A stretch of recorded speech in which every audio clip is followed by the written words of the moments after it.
Nah, setelah kita mempelajari mengenai teks narasi dan kalian sudah bercerita mengenai cerita kalian yang kalian amati selama ini, dari cerita itu bisa memunculkan adanya teks narasi ya. Nah, kalian sendiri tahu nggak sih apa itu teks narasi? Teks narasi itu merupakan sebuah karangan cerita yang menyajikan sebuah peristiwa. Dan biasanya teks narasi ini disusun secara kronologis. Cerita yang diceritakan dapat berupa fakta dan khayalan. Seperti misalnya kayak kalian melihat sesuatu dalam kehidupan kalian yang pernah kalian alamin. Dari hal itu bisa memunculkan namanya teks narasi.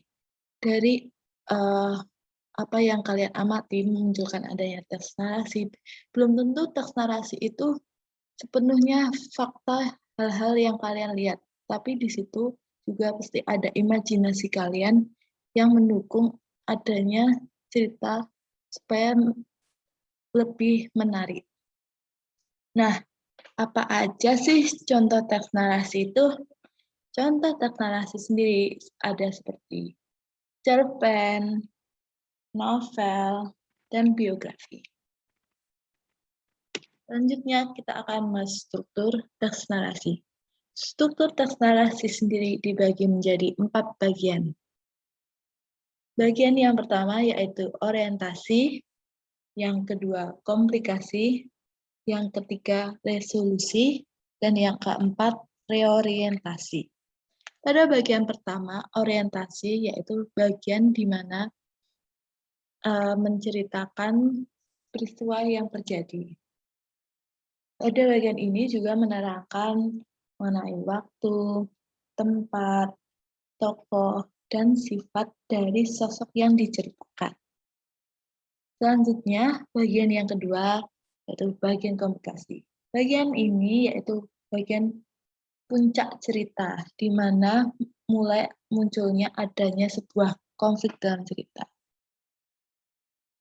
Lalu bagian ketiga yaitu resolusi. Pada bagian ketiga ini mulai adanya penurunan konflik di mana udah ada cara untuk menyelesaikan konflik tersebut.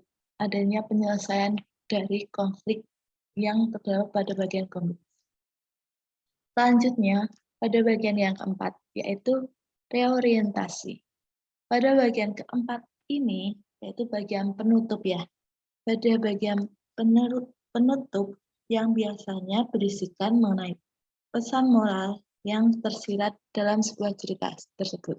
Pesan moral yang ingin disampaikan penulis untuk pembacanya. Tetapi bagian keempat ini biasanya tidak wajib digunakan dalam teks narasi. Selanjutnya, kita belajar mengenai unsur kebahasaan yang ada dalam teks narasi.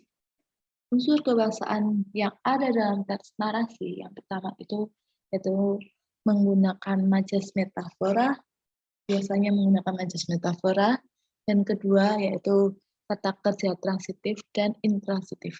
Kata kerja transitif yaitu biasanya disertai dengan objek dan intransitif itu biasanya tidak disertai dengan adanya objek.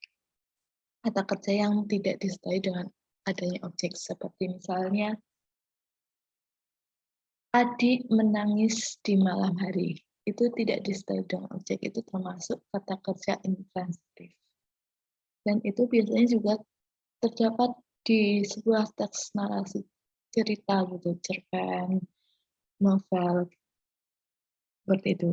Yang ketiga, yaitu menggunakan kata benda, sifat, rasa, atau klausa.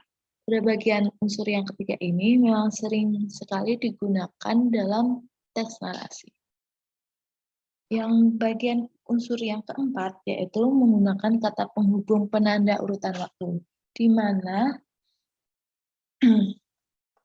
ada kata yang sebagai penanda adanya waktu, kayak seperti ketika, saat, dalam sebuah cerita. Biasanya terdapat dalam Peter Pan, dan novel. Nah, sekian materi yang Ibu sampaikan.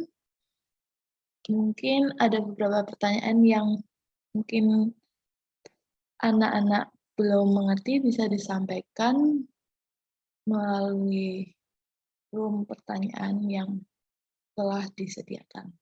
Terima kasih.